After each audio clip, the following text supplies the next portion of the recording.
Not the full trash can hanging outside of the cupboard. I'm gonna keep that in. Okay, hi, I'm Jacob Grenz, And I'm Winnie Stone. and this is Come On Come In, on in, queens. Queens. Queefs. Queefs. Yes, come on in, Queens, come on in, Queefs. Come on in, everyone, except straight men. No, I'm kidding. Straight men can listen. Yeah, they're allies. Yeah, we love an ally. Um, how are you? Before we Good, jump I'm into good. the whole thing. It's been a crazy week. I feel like I've been so busy, but like busy is good right now. So we're getting into that part of post holidays, but we still have so much fucking winter to go in Chicago. I So know. it's like better to just like be busy. My goal is before February, I want to go through my entire apartment inch by inch, declutter and just I'm like buckling in for I'm probably going to be here for like several more years. And Yeah, I've like okay. filled it to the brim with a bunch of garbage that clearly if I haven't used it in 2 years or 5 years, probably not going to. So I want to do it like methodically and not just like rush through it in a weekend or two. So I'm going to be living in some disarray for probably a good month and a half, but it's good. It's good. We're cleaning out mentally, emotionally, physically. That's right. Wow, when I asked how you're doing, I didn't expect to get all that, nor did I care. No, I'm kidding. I didn't expect to answer in that way, but it's I mean, true. that is a great feeling. I err on the side of throwing things away almost too much. When I go to look for something, I'm missing the thing that I probably just bought because I've thrown it away. But I lived and was in contact with somebody in my family a lot as a kid who was an actual hoarder. And Yeah. so I think I've always been like err on the side of just getting rid of it because I don't want a room full of tchotchkes from floor to ceiling. Yes. Yeah. And I, like you just said, I do think that that represents the inside as well. Because like there's shit that's like under my bed that literally has not moved since I moved in 2021. Well, So that's like, disgusting. well, You dirty slut. I'm kidding. there's just like dead mice. It's like not a Yeah. big deal. Well, let's catch up a little bit more at the end because we want to get into our Traitors recap of episode Traitor. 4 and 5. And we had some more listeners this week. I'm always shocked when I go to look at the listens that people are actually still listening. I don't know what that says about me, but I'm like, wow, people are still listening. So we thank you for showing up. We're grateful for you if you listen. And to any of our new listeners, thank you also for tuning in. It seems Yes. like the Traitors might be a Love little you. bit more popular than season 49 of Survivor. Well, it's the great unifier. I know some girls I talked to recently that they're big fans of Love Island, The Bachelor, and The Housewives. Mm, So they don't know any of the people that I'm tuning in for, and I yes, don't know any of the it people that they're is. tuning in for. It's And so it's like, interesting. Right. and the woman who did my brows the other day, she was the same way, and so we were able to talk for like 20 minutes about the show. She had no idea about the people I was talking about their game, and Yeah.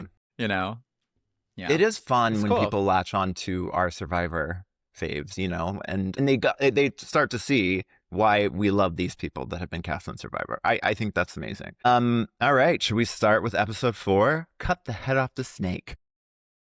I have a snake right here. Oh my God, you did.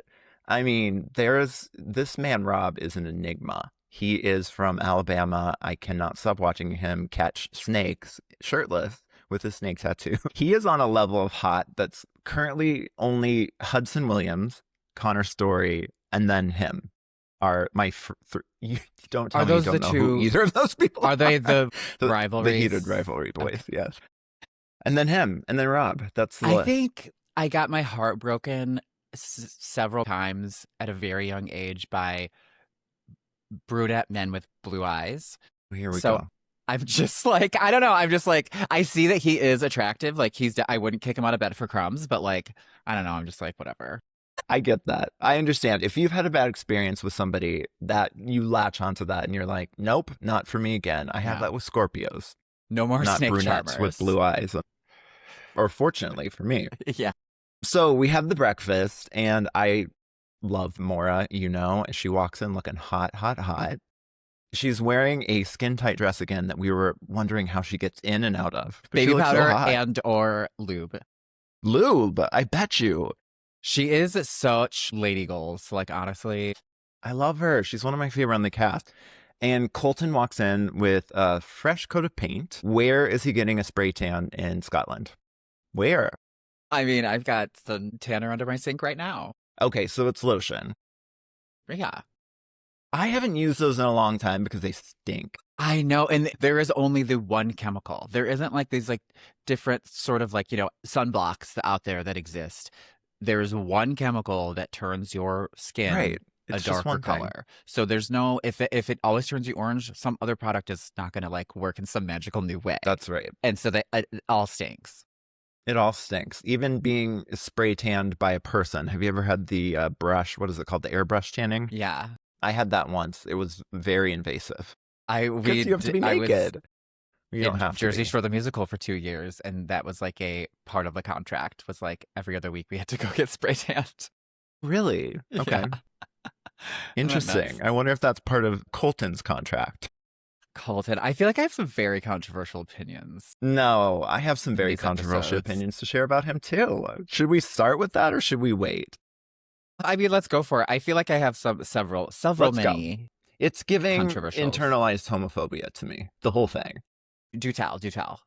Well, early in the episode, he says, I don't want to look like a bitch, which to me is generally the way that we have heard straight white men talk about women, right? You don't want to look like a woman because being a woman is bad, right? Yeah, because being a woman is degrading. Being a woman is degrading. Nice shout out to that Madonna song. And then the Tiffany thing was sus to me. I don't think he likes a powerful woman. That's just my opinion. It's just all giving the way that white straight men are taught to move through this world. He's emulating. And to me, the gay men that I know and love do not care about looking feminine. They don't care about looking like a girl. They've embraced their feminine side and they love women. So it's just giving a little bit of like, I have not accepted who I am yet to me, which Well, we're on our journey. and let's talk about the big stalker elephant in the room. Is that I don't know that, so tell me. Yeah. So he was on The Bachelor and was the Bachelor, and he ended up the girl that he wanted to choose. She was in like the finals or whatever. I don't watch the show, so this is all like secondhand information. So as far as I understand, they do like a hometown visit, and during this visit, he asks her dad for her hand in marriage, and he says, "Nah." No? He got bad vibes from Colton and was just like, I Right. don't want this to happen. And he tells his daughter as much. And so then she's like, I don't want this either. I'm out. She leaves the show completely. And somehow the show gets her back on. Okay. They end up going to the end, whatever. So she like wins or however that works. Shortly after they break up, because that's also, as far as I understand, always happens too, which is why you don't go on reality television to find love. Unless you're Rob or Maura. We love you going on to reality TV to find love. Please do but it. as far as I know about that, you say that like they're totally in on the joke. Anyway, he starts like stalking her. He puts a tracker on her car. He's like just doing all this like creepy ass shit. And this is where it gets controversial.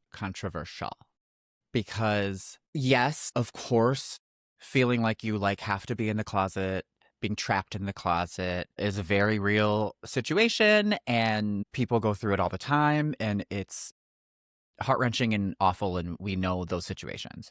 Some of us have lived it. It doesn't make you a better liar. Yes, no. Quite the opposite, right? Yeah. But there is just something about the big, puffed out peacock chest of this Mr. Colton, who went on an entire national television show to find a wife or whatever it is, and put all these women through this, and is still, like you just said, sort of emulating this sort of like straight man energy. Machismo. I'm going to be wrong, and I'm going to not change my strategy and be wrong again and be aggressively Loud wrong. and wrong, aggressively wrong over and over again. Yeah. And say it with my whole chest.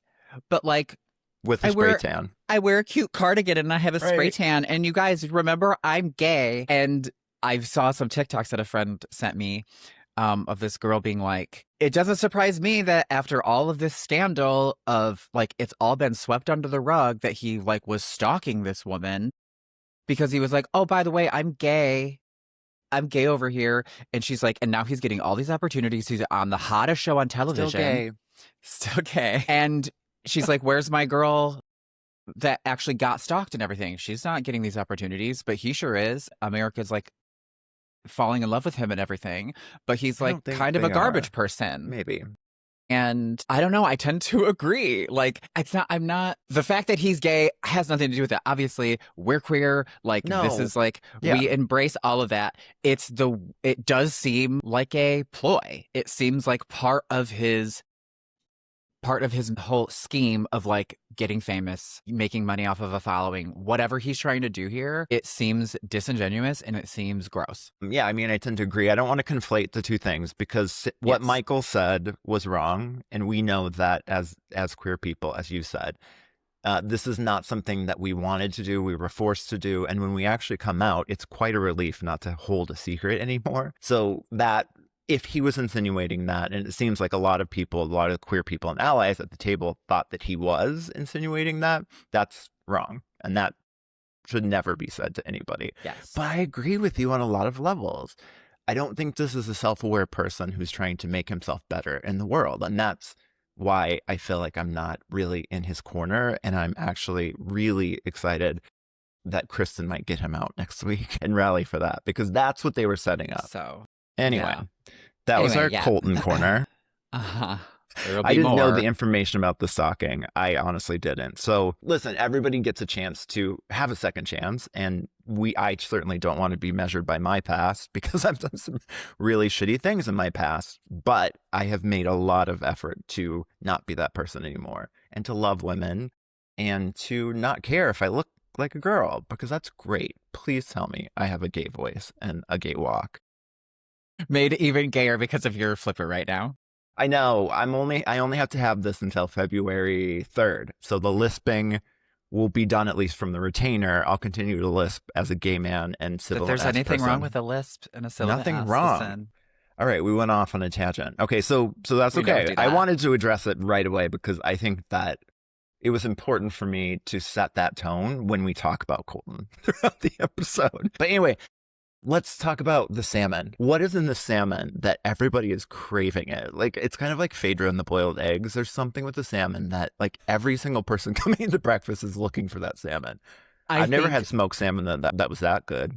I think I'm all about the protein component in a breakfast, especially when you know there's going to be a challenge happening that day. And so I just imagine to me that is part of like where's the eggs, where's the salmon, where's the thing that's not just like a carby, buttery dairy, like where is the actual sustenance that I need in my body this morning? And so yeah, if you're like after the third group or whatever, you're like, oh, thanks for saving food.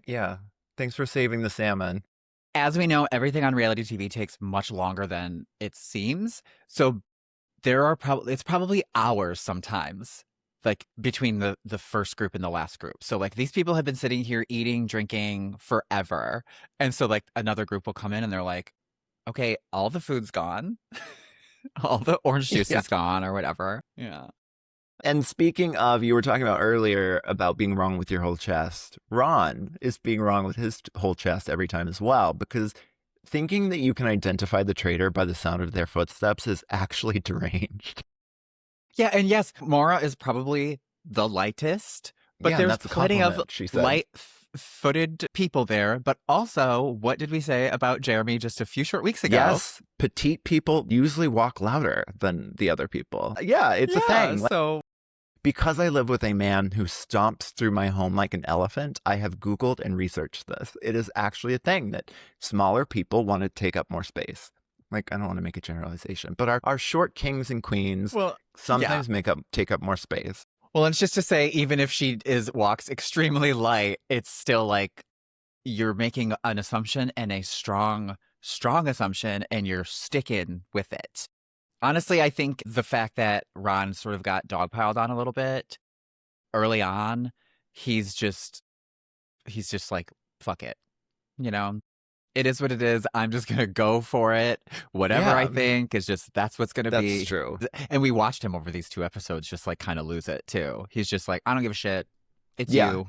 He went and suddenly, right in front of Dorinda. He suddenly like, who do I think it is? I think it's Dorinda. Right in front of her. Okay. It's funny because now they're trying to get the details out of the people that were at the tree and up for murder last time, and they want to see if they can trip anybody up. They did this last season, and Caroline didn't have. Oh my God, we call her Caroline again. Carolyn. Carolyn. Sorry, And Carolyn. We love they you. did. I get the two confused, and so do you, because we both said Caroline last time. Carolyn had a hard time, and Lisa had a hard time this time. She was like, as soon as they asked her, she's like, let me get some tea. I didn't put it together until somebody said it later that she knew the details so well because she watched it happen 3 times. Yeah. Or like multiple times, however many people were tied to the trees. And it was like, oh yeah, that is why she knew it so, so well. Yeah, I don't think that that can be an indicator, the details, knowing that. Yeah. I don't think our girl, Miss Renna, is long for this world as a I traitor. don't either, but I love her so much. She's so good for the show. She's so good as a traitor. Her line delivery, I wrote it down because I want to say it right. She said, Goodbye, Caroline. Back to Dubai for you. And then Caroline goes, oh, well, I'll see you at BravoCon. And Lisa fires back, no, you won't. No, you won't. No, you won't. I wonder if like she had every intention of being like, girl, sorry, I just like pulled it for TV, like you know how it is. Yeah. Or if I'm sure she did. What if she genuinely is like, I don't give a shit about her. She lives in Dubai. I'm never gonna see her ass. Yeah. Because also as far as I understand, isn't Lisa not on Housewives anymore? Isn't she She's like not. an ex-housewife? So yeah. She's an ex. Yeah. Why would she even go to BravoCon? No, she probably doesn't go to BravoCon. Yeah, but I mean, this is the point where we start to go off the rails a little bit with Colton for me because he wants to get Tiffany out for no apparent reason other than she's smart. But I do think that we said it last time, there's an element where they just want to go for the gamers. They know that the gamers are good at this. They're kind of targeting them. But at the same time, I didn't really understand Colton's reasoning for getting Tiffany. And like, we love Tiffany, and I think she was doing so well. So I was like, don't come for her. Why? It just feels like they're coming for strong Black women. Mm-hmm. If you think of Portia, Tiffany, Monet.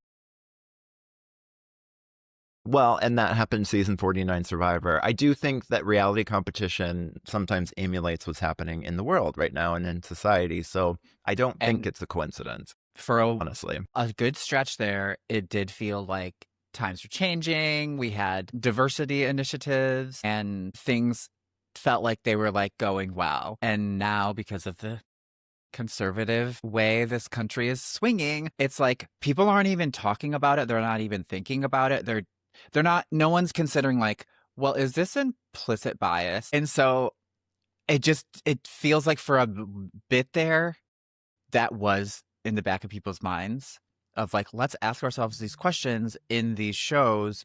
Am I just not relating to this person because they're not like me, so I don't really understand their motives or whatever it is? It doesn't seem like anyone's doing that anymore. It seems like everyone's like, no, yeah, I know, they're shady. They should. Whatever. It doesn't matter if you still want to go for that person. You should still be asking the question. And I think that we saw Candace having a hard time with this. Candace starts to say in the turret, this one was tough. And she's starting to understand like turning against the people is hard. But it was specifically turning against Tiffany and Monet. That's when she's starting to feel it, right? So I think that there's something there. And then they don't want to be the one that actually says that either, like you said, because then that's, even if they do say it, it's probably not going to get onto the show because the show is emulating our garbage country right now. This is the point where they're standing around. I think they're playing croquet or something. And this is where Colton says, if I'm going to go out, I'm not going to go out looking like a bitch. So we talked about that earlier. And then let's go to the challenge. The challenge looks like something out of the Wicker Man. They have giant horned beasts in the woods, and they have to go find these spears. And once they find the spears, they have to come back and light on fire dramatically and stab it into the beast and yell the name. Which is fun. I just associated when he was explaining the rules. It was the corn dolls were like the clue of that the spear was nearby. Mm-hmm. That was an indicator that the spear was nearby. Michael grabs the doll and he's like, I got the doll. And Natalie's like, no, you have to get the spear. Okay. The spear is what we use to stab. Quite a few people watching with us this time, so there was like a lot of people in the room. I know I had to rewatch it this morning. You did? Yeah. Thank God for Yeah, that. and take notes. And so yeah, they had to find the spears. When they got the spear, they would stab it into the beast and yell out who they wanted to unshield, who would be up for murder. Which was fun. And they It was had like the a ability fun. to unshield 10 people. Yeah, I mean, I think they're trying. I think that the Traitors is trying with these challenges. They're not as exciting, and we all are like, wait, what did they just say? Like, what was the challenge? What are they doing? Everyone in the room disassociates. It's the Jeff effect. It is. So, any thoughts on the challenge? I just thought it was fun about the yelling of the names. It's just a little more dramatic. I Yeah. thought the very last one where they're like, we got to hurry up and get there before people come and can see who we do. Everyone's going to know that you were the last one with the spear and the last Yeah, person that right. was announced. So what are you talking about? It just didn't make any sense to me, but it was cute. It was cute for what it was. I also didn't pick up on in both of the challenges in the episodes that they had to like pick a team. Yeah. So Both of the challenges. Alan was like, pick a group of 4 or whatever. Team up in 4. Yeah. Okay.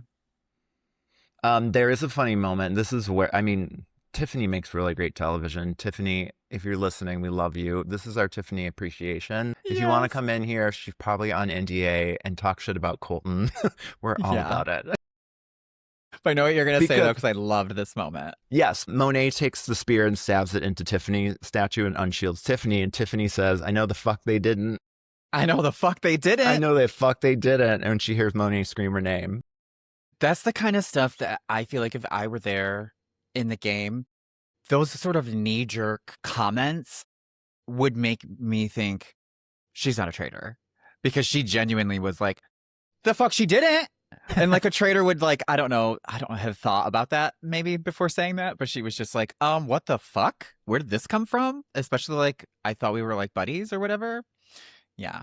I love that though. That was great. Exactly. And she said something else like shortly after that too that was pretty funny. Well, she went up and screamed Monet. She got him back. And she did it very like, Monet! And then we got Michael shouting Tara over and over and over.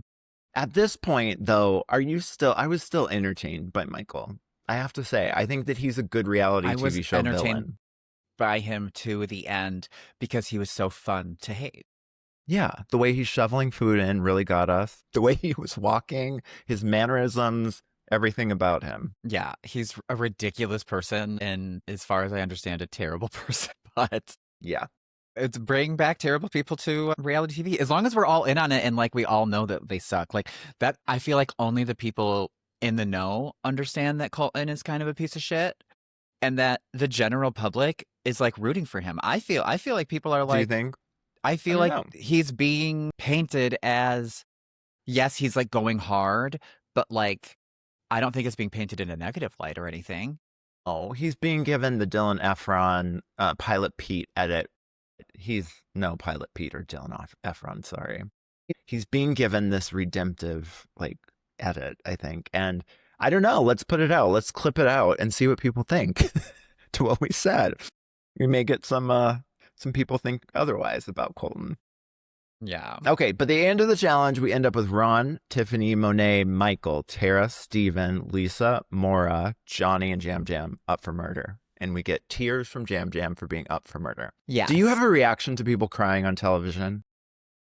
Okay, I have several thoughts on this. Again, jumping ahead. I hate that we do this, but we just have so many thoughts. Jam Jam, I believe, got emotional because he realized like we have that they're going after gamers. And so he was like, me being up for murder is a little more scary than Tara being up for murder. So I get the reaction. However, it's probably a little unnecessary. I think if I was there, I'd be like, why the fuck is he crying? But I also understand that emotions are heightened when you're out there. And when you're so paranoid all the time, like, I don't know, I'd probably fucking cry on national television too. However, that was probably a little overdone. Not that she cried, but like Tiffany's reaction at the round table when she was all of a sudden target number 1 was so real and so like, in my nightmares, if I'm having a nightmare, it's because people are not believing me. If they're accusing me of something I didn't do, you know, that kind of stuff is like traumatic. And so to like be there and to like not being expecting this at all. And then all of a sudden everyone at the table is like, oh yeah, I think maybe you are the traitor because Eric heard you laugh potentially. And he's like Potentially, a he had. really good musician. So like that would just be like, what? Like, this is awful. Why is this happening? So I don't know. It's like there's different levels. I think Jam Jam, honey, I understand. I don't have a reaction to people crying on TV. I'm fine with it. Yeah, I do think the reaction, I love Tiffany's reaction because that is the exact reaction. And honestly, the whole time, Eric, after he says that he heard the laugh, I was thinking it had to be Candace. She has a very distinct laugh, right? And so when he I said wish they would have that, showed us. and he piles on Tiffany, it was kind of anticlimactic because everybody was going that way anyway.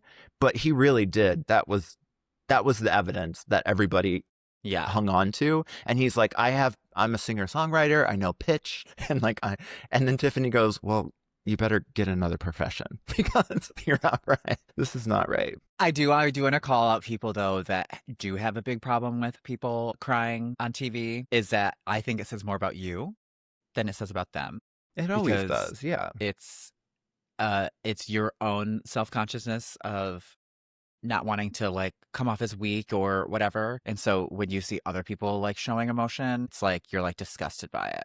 It's like And me that, and my internalized homophobia about Alan Cummings fashion. see, we all have a little bit of internalized homophobia. I'm not free of it completely. I do think that you're right. We are conditioned as a society to think that vulnerability is weak. Everybody. So of course, like we're all conditioned our whole lives to think that. And so if you cry, you're going to think, oh, I appear to be weak. But I love it because we know that that's strength. We know that allowing people in is strength. So keep on crying. Keep I on loved crying. You heard it here first. I loved Tiffany's speech. Again, I was bummed out. These two episodes were not great for the people that we like because we lost Tiffany and Monet. But Tiffany's speech, she said, you get what you deserve and you don't deserve me. I'm a faithful. It was great. It was amazing. I loved it because it was like she was not ready. I don't think she was ready. She didn't have that prepared. I think she just pulled that out of her back pocket like, you know what? And it killed because I love it when there's like a bait and switch with the Yeah. outward little speeches. And for her to be like, they were all thinking, oh yeah, we got her. We got our kids. And then for her to be like, you don't deserve me. Bye. You don't deserve me. That was perfect. Perfect exit, Tiffany. We love you. Come on and let's talk. Yes, love you, girl. Jacob thought you won your season of Big Brother. I did. I was like, no, she had but to she have. was largely considered one of the best players, and she was credited with, well, because she did. She formed the cookout, and she came up with the strategy of everybody in the cookout has their one partner outside of the cookout to get everyone in the cookout to the end, and then we'll cut all of our number ones. And the episode where she had to tell her number one, Claire, about the cookout and why they had to release her and like evict her from the house was so moving, so touching. And like even Claire was like, clearly this is bigger than me and this really sucks and Right. I don't want to leave, but you did the damn thing. So kudos to you. I love you. Bye. It was great. I love that. I love it. And I think that she is an amazing personality on these shows. And I hope that she is on more shows to come forward. The fuck they didn't. The fuck they didn't.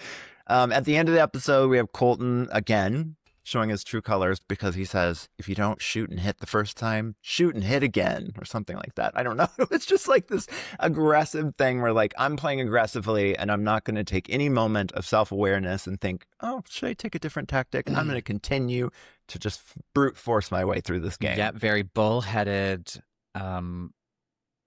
straight man thing to do. And don't forget, and feel. he plays football. He has reminded us about 15 times. Only about 27 times. Yeah. And in the turret, Candace is really upset. This is when she starts to show, I think, that, I mean, I have to think that you're forming relationships with these people and that as much as it is a game, you have to betray them. And so there's got to be some emotion that carries. Oh, yeah. No, and I like not to for think Lisa that I Rinna, would be but... just like cutthroat and like ready to not for Lisa Rinna. Yeah. But yes, when you are like Dorinda with Ron being like, you haven't even asked me anything about myself. You know nothing about my life or my family. But then, so there's that side of like, you're there, you're getting to know people, you are forming bonds and relationships. But then there's the Ron side of it where he's like, I don't want to. I have to cut your ass. Like, I have to, like, he is trying to separate himself from that so that he doesn't get clouded by his relationships with people. So, I don't know. There's like a fine line of like gameplay, personal. I think you can get personal and care about someone and then also be kind of cutthroat, like Lisa Rinna in the Go Back to Dubai. Yeah. I think that the Survivor people learn that, right? They already know that coming in. So I do think it's probably harder if you've been on a show where you don't have to do that. This is not something that's natural to you. It's not like you can just cut that off or turn it off. So I think it is harder for the non gamers to do that. Yeah. Anything else to say about episode 4? Let's move on to episode 5. So, who all left in episode 4? At the beginning of the Caroline, episode, we had which, a murder by yeah, Caroline. not a great loss. Not a great loss. I liked her for what we saw of her, but whatever. Yeah. And then at the end was Tiffany. At the And end that was Tiffany. that was a rough one. That was a rough one. And the thing is that this is such a stacked cast. I should try to stay away from S's, but I'm not able to. No, don't do it. Every time we're going to be upset. Like, it doesn't matter. There are a few people that I wouldn't care if they go home, but most of this cast, I'm going to be upset if they go home. Please don't take out Maura. I think she's going to be in there for a while because Rob is going to protect her. Yeah, and I think that she's gotten so much screen time that like they want us to bond with her. Yeah. But And somebody Rob like picked her up during the challenge. Did you remember that? And ran with her. Yeah. Do you want somebody to just pick you up and throw you over their shoulder? Well, it's happened a few times recently, and I just feel like a wisp of an Irish girl. Oh my God. I love people that can say so much with a facial expression are my favorite kind of people. She doesn't really need to say anything. Her facial expression says it all. And she really doesn't need to say many words either because she can say so much in just like 2 sentences. So, yeah, she's great. Episode 5, if you're going to come for me, I'll finish you. Unfortunately, that was Colton's line in the... I thought that's what you were quoting earlier because someone in our party commented on how kind of dirty that sounded. If you're going to come for me, I'll finish you. Come on my face. Clip that. Okay, so we have people coming into breakfast. Love Natalie's snakeskin crop top. Okay, I was in the bathroom. You said that she was like, said to Rob, like, Rob, look what I'm wearing. Look, I'm wearing snake. I love that. And Rob said what snake it was. I don't remember what it was, but wait, was this the moment we got the big moment where we got his overalls? Yeah. Yeah, he's wearing the overalls in the episode. I mean, come on. When he came in with those overalls, how can he overshadow everybody else's fashion with a pair of overalls and no shirt? Well, that's what you get for being so fuckable. And I saw Dorinda taking a look. I love your overalls, she said. But anyways, we get our first suspicion on Colton, which I'm very, very excited for. Kristen. It's like he's leading this. When did she say that? She said it to Michael in a room by themselves, I think.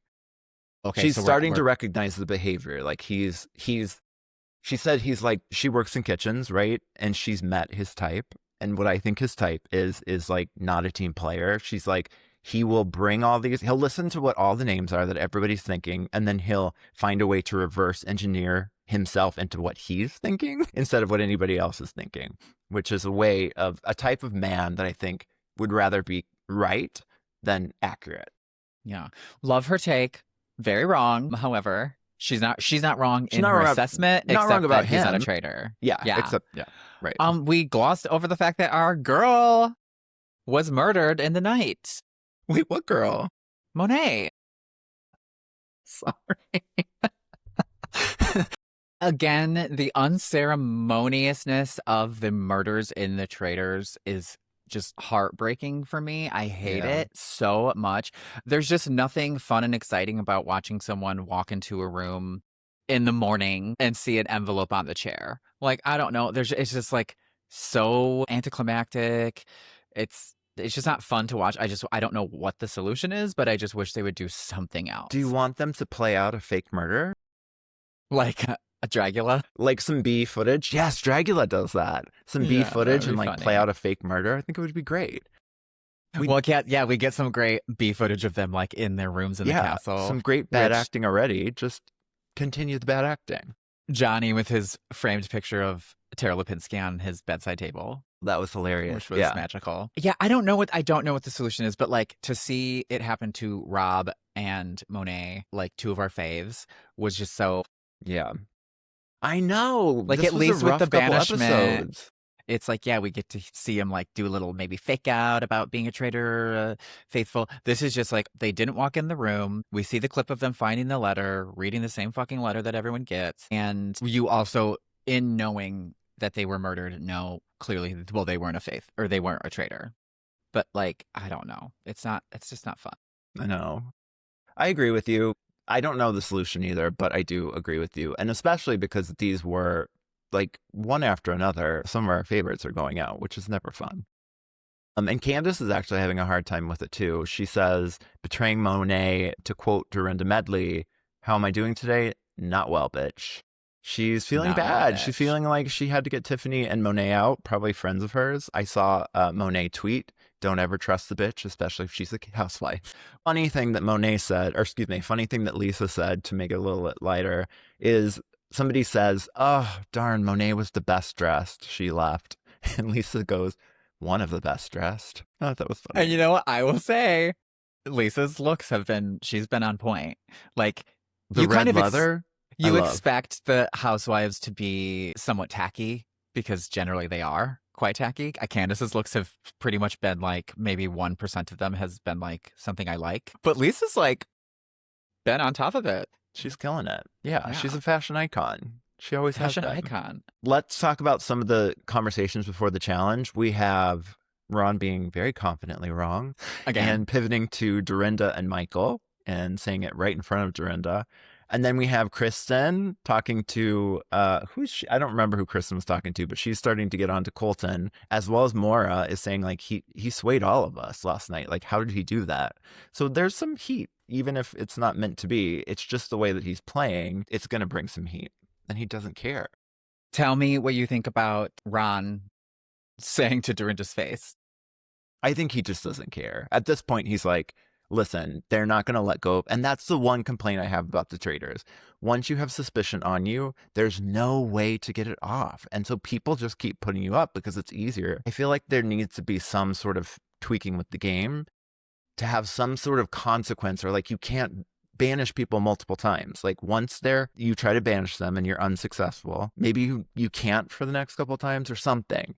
I think that that responsibility lies on the players. And I think that Ron, if he were good at the game, which clearly he's not, he could have tried to rebuild his social capital, try to get more in with people. I think for him, he was like, there's no way in anymore. They've made up their mind about me. True. I can't build up new relationships. So I'm just going to give up. I'm just going to say what I'm going to say. And who cares if it gets me murdered or banished? Yeah.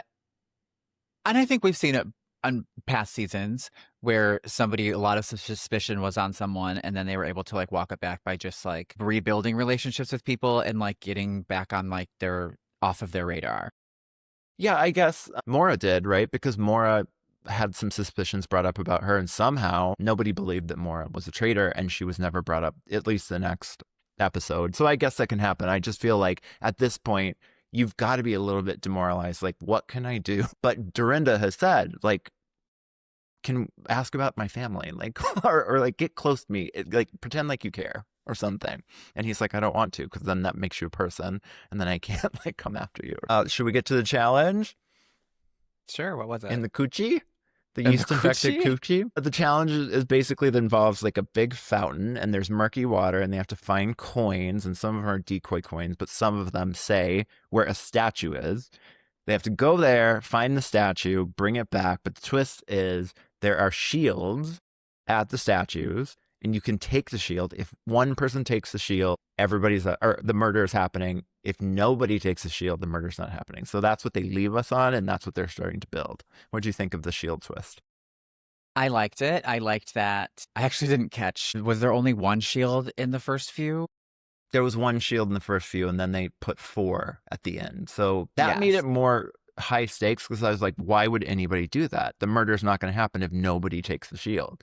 But then it was like, well, but my whole team could be okay.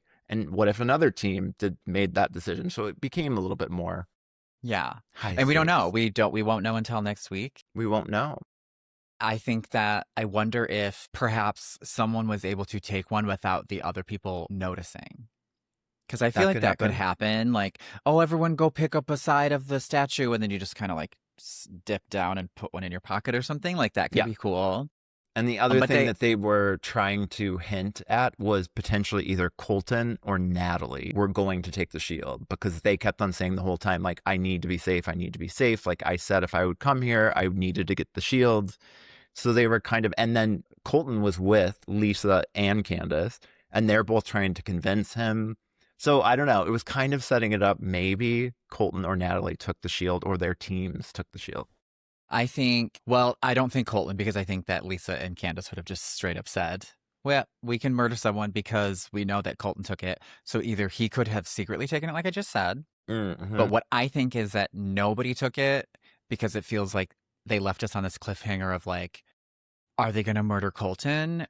But they've been building up Colton as such a character for so long that I just don't think. I think that no one took a shield, or I think that no one took a shield, and so no one's going to be murdered. And And then they so just go back to doing nothing. yeah, Oh well, because no. what I think happens is they murder. And then they'll find out at breakfast if that person's still there, then no one took a shield. Understood. If the person Okay. that's murdered is gone, then somebody took a shield at some point. That's interesting. Yeah, my theory is no one took a shield because I of the think so very too. nature of being on a team at the time, and unless you could do it secretly. And also, Alan did not make it clear if like they were going to get done with the challenge and he was going to go, okay, this person got a shield and this person got a shield. If he would have said, we're not going to find out until breakfast tomorrow if somebody took a shield, I think people might have been more inclined to take one. Yeah. Right. They didn't know if they could get busted for it. So in the challenge, Michael finds the last coin because they get all 7. There was 8 statues, I think. They get all 7. Michael finds the last one for the, what did he say? The labyrinth? The labyrinth? The labyrinth. The labyrinth. The labyrinth. This My favorite man. movie as a child, I would rent every single Yeah. time we went to the video store, either Elvira, Mistress of the Dark, or The Labyrinth. Labyrinth with Jennifer Connelly and David Bowie famously. I love that movie so much. Love it so much. Was that an 80s movie? We're children of the 80s. That definitely was an 80s movie. It was so good. Dance, magic, dance, move, magic, The Story of the move. Babe. What babe? Yeah. If you haven't seen Labyrinth, please do. Yeah, the edit leaves it ambiguous as whether somebody grabbed a shield or not. We have some chit chat before the banishment, and it was not just chit chat; it was full on yelling was happening. I loved it. I don't know the drama between Colton and Michael, and them running back and forth to rooms.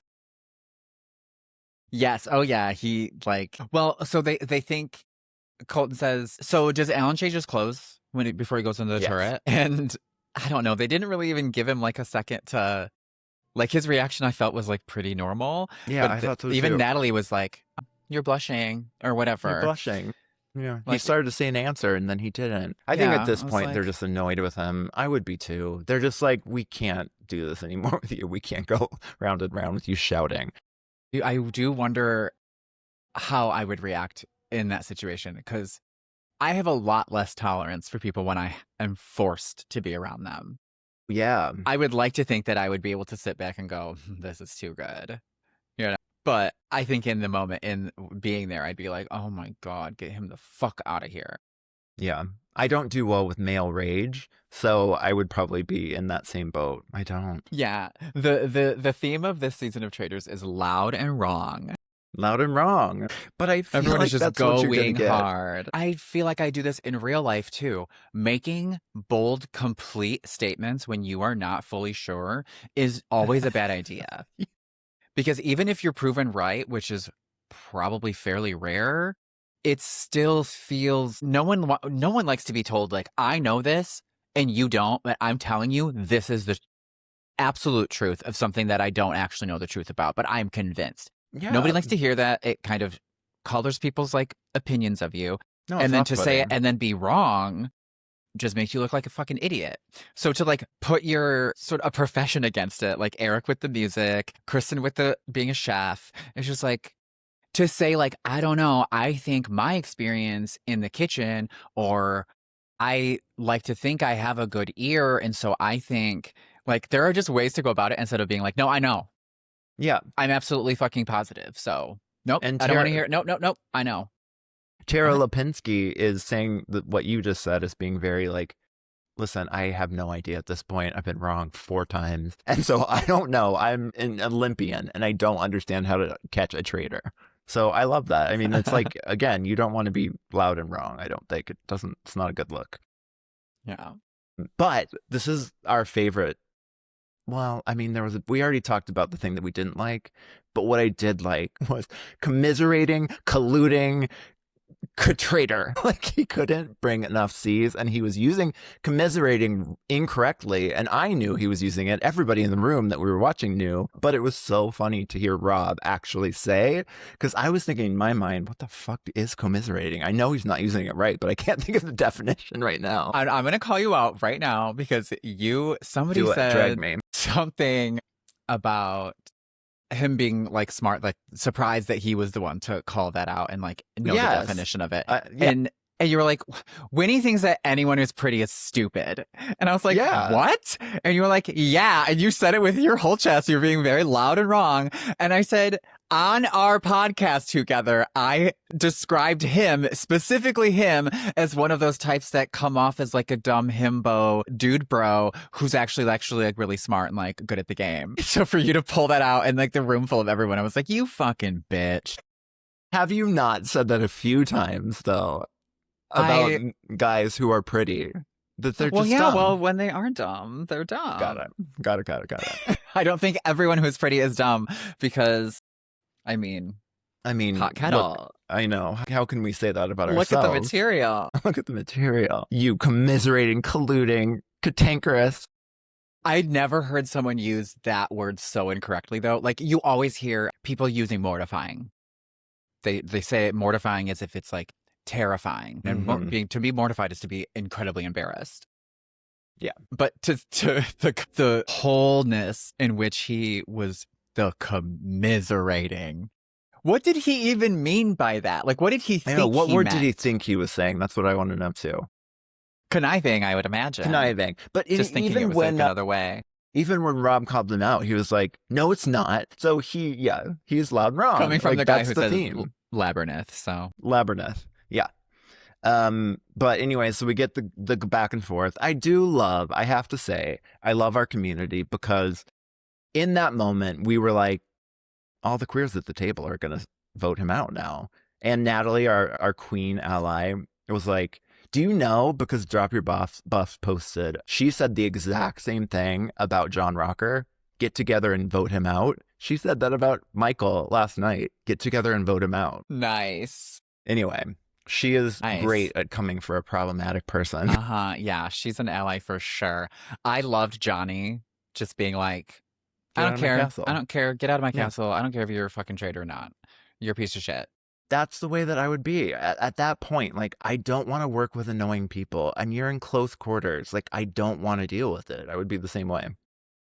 And the rage. I can't deal with male rage. I just can't. I'm not doing it. No, and like the raising of the voice, like, what is this, my childhood? Stop it. You said that was a trauma giggle. Yeah, it was a trauma giggle. I start crying. Well, no, I mean, yep, that was my dad too. Would 0 to 60 with the screaming. Rageaholic. Wow. Anyways, so yeah, the queers at the table come together and the allies, and they're like, "Get the fuck out of here. We're done with you." And because of that insinuation, I love that. I love our community. We have each other's backs most of the time, except I don't have Colton's back because he has internalized homophobia, and I've been on that journey. We're done with that. I just don't like him as a person. Even if the stalker stuff is hearsay, which I actually believe it is. It's probably, I think he was charged or something. Right. I don't know. Even if it's not, even if all of it is a legend, the vibe I get from Colton is not good. No. He just seems a bit smarmy. His little like queer looking like outfits and stuff like feel very disingenuous. Like he just feels fake and shitty. That's what it is. He feels fake. It feels like he's trying to emulate straight men. It probably was the fact, since he did play football and we're clear that he played it, he was probably told that that's what he's supposed to do. And he probably has friends that are a little bit homophobic and say those types of things. So he's emulating them. And it does feel disingenuous since he's wearing sort of like the fashionista outfits and a spray tan and he has frosted tips maybe. Right. So the comparison, the vibe is there. It is completely different, but a few of us in the room brought up Jeff Varner outing Zeke on the season of Game Changers and Survivor. Michael did not out Colton. They literally talked about it at breakfast that day.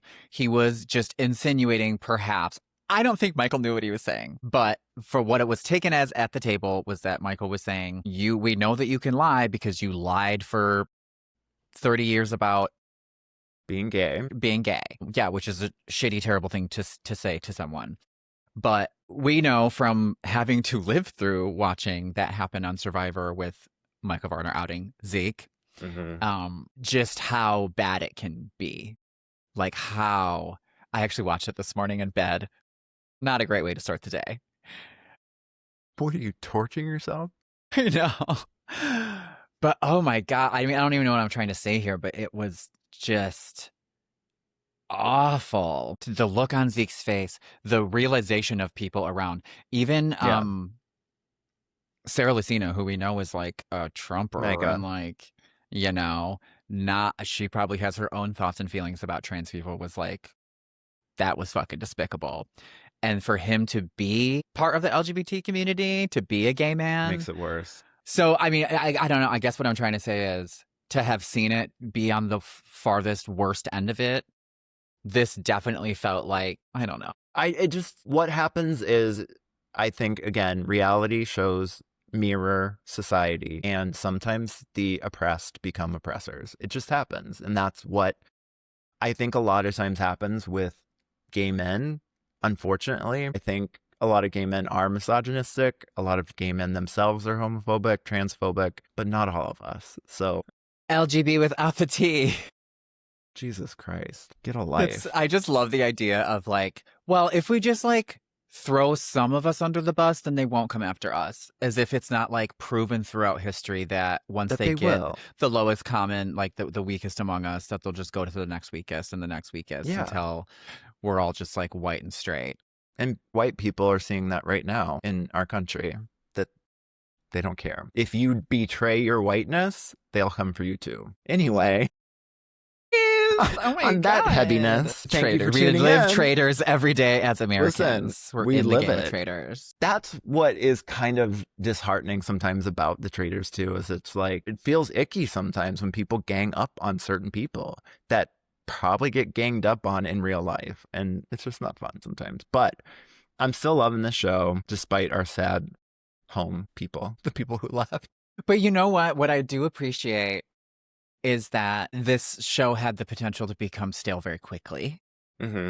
Because the more they put a Big Brother, a Survivor, and a housewife in the turret over and over and over again, becomes predictable. And so to like totally flip it around this time and throw in the secret traitor, like we were saying last night, and I think we may have said it on the pod before too, this has the potential to take it all the way to the end. I think maybe so not too. Lisa. Maybe they're going to have to throw Lisa under the bus eventually. But I think between Candace and Rob, I don't think hardly anyone has cast any suspicion, especially on Rob. I think Rob might take it all completely just himself. I think he may be the Suri of this season. I'm rooting for the Traitors. I was rooting for them in season 2, and I'm rooting for them again to win. I wanted to come at this season for the Traitors or for the Faithfuls, just to like switch it up for myself, because I thought it was going to be a little more stale. And then to just see the Faithfuls just fail and fail and fail and fail. And the theory of 2 theories. Let's talk about these 2 theories. The theory of Donna potentially baking into her contract that she was only going to be around for a few days, that she wasn't medically cleared for the challenges. There is like, she's nowhere to be found in the Chariot challenge. And then they randomly did a roundtable before the challenge the next day, and she was like unanimously voted out. It just all seemed a little fishy in a setup.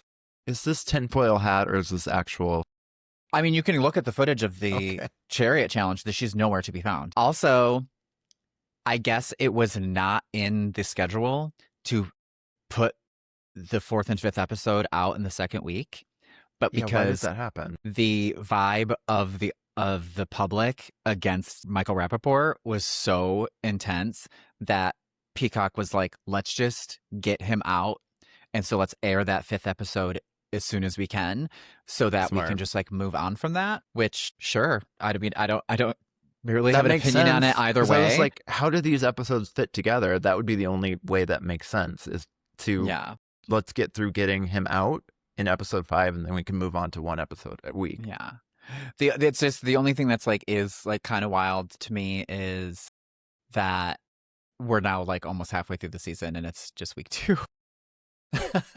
So, okay. Well, here we are. All right. Well, that's our episode, folks.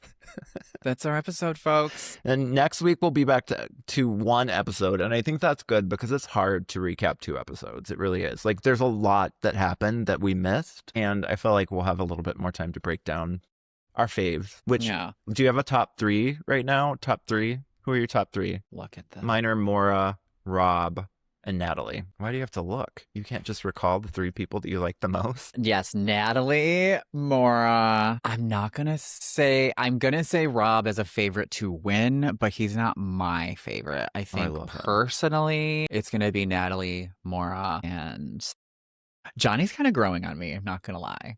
Mm-hmm. Lisa, I like Lisa too. I did like how Johnny said he's so hot I can't even look at him when referring to Rob. Yes. We were thinking it. I was thinking it. I've not been traumatized by a brown-haired, blue-eyed person. He has hazel eyes, probably, I think. Yeah. I'm really glad that when from the jump we set out to not make this an exclusive Survivor podcast because it did not take long for us after starting to like have that sort of our fanship decline for our most favorite beloved show. And we largely were like Survivor, Drag Race, other stuff, but now it's like Traitors, and I'm so glad that they're going to have 2 seasons a year now because people are loving it, and I think it gives us a lot to talk about, and it's really fun. I think it's so much fun to watch it with friends, and I think that that's why people are like more eager to listen to podcasts about it and stuff because they just want to hear, they want to hang out with their friends in their ears, chat about it. Yeah.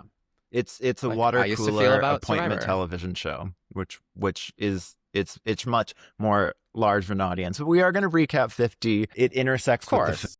with the not the finale, but the Reunion. reunion. The week of the reunion is the first episode of Survivor 50. But after that, we'll make our decision if we're going to continue. Yeah. We're not obligated to do anything. Yeah, we do what we want around here. Come on into the turret, queens. Come on in. All right. Well, thank you for tuning in. Love thank you you. all. And we'll talk to you next time. Bye. Bye.